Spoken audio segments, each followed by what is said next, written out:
سیدنا معاذ رضی اللہ تعالی عنہ روایت کرتے ہیں اللہ کے رسول صلی اللہ علیہ وسلم نے مجھے 10 نصیحتیں کی، اور یہ 10 نصیحتیں میں یاد رکھنے والی ہیں، اور یہ روایت صحیح ترغیب کی ہے 570.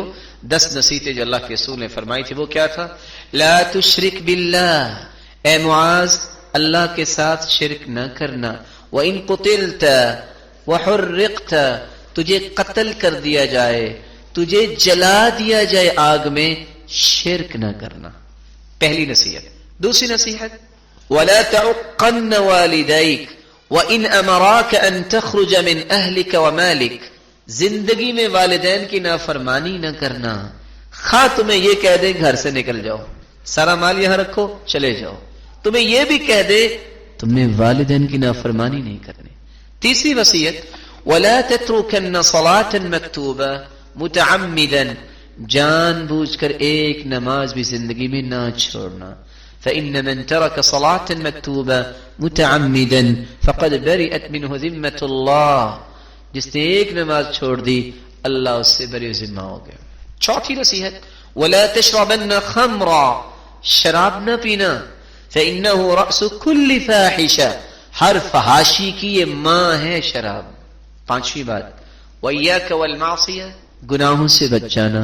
فَإِنَّ بِالْمَعْصِيَةِ حَلَّ سَخَطُ اللَّهِ، کیونکہ گناہ پہ گناہ کرو گے تو اللہ کا عذاب اسی طرح نازل ہونا شروع ہو جائے گا. چھٹی بات وَإِيَّاكَ وَالْفِرَارَ مِنَ الزَّحْفِ، میرے صحابی جنگ کے میدان میں وَإِنْ هَلَكَ النَّاسُ، ساری دنیا جو آپ کے ساتھ تھی وہ ہلاک ہو جائے شہید ہو جائے، تم نے میدان نہیں چھوڑنا، تم نے میدان نہیں چھوڑنا، سارے کے سارے مارے جائیں.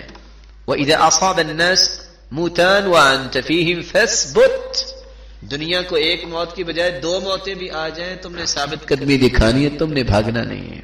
اور آگے فرمایا وَأَنْفِقْ عَلَىٰ عِيَالِكَ مِنْ طَوْلِكَ، اپنے گھر والوں پہ خرچ کرنے میں بخل نہ کرنا، جتنی تمہیں اللہ نے مال کی استطاعت دی ہے اس میں سے خرچ ضرور کرنا.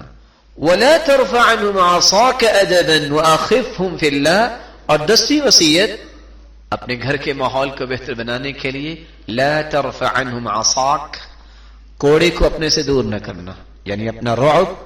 الرجال قوامون علی النساء، مردوں کو ذمہ دار بنایا ہے، اس ذمہ داری سے زندگی میں دست بردار نہ ہونا. وَأَخِفْهُمْ فِي اللَّهِ، اور گھر والوں کو طلاق سے مت ڈرانا، اللہ سے ڈرانا. اخفهم فی اللہ.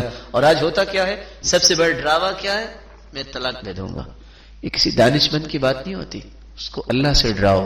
تمہیں قیامت کے دن اللہ کے سامنے پیش ہونا ہے، کیا جواب دو گی؟ اخفهم فی اللہ. یہ 10 نصیحتیں رسول اللہ صلی اللہ علیہ وسلم نے صحابی کو کی.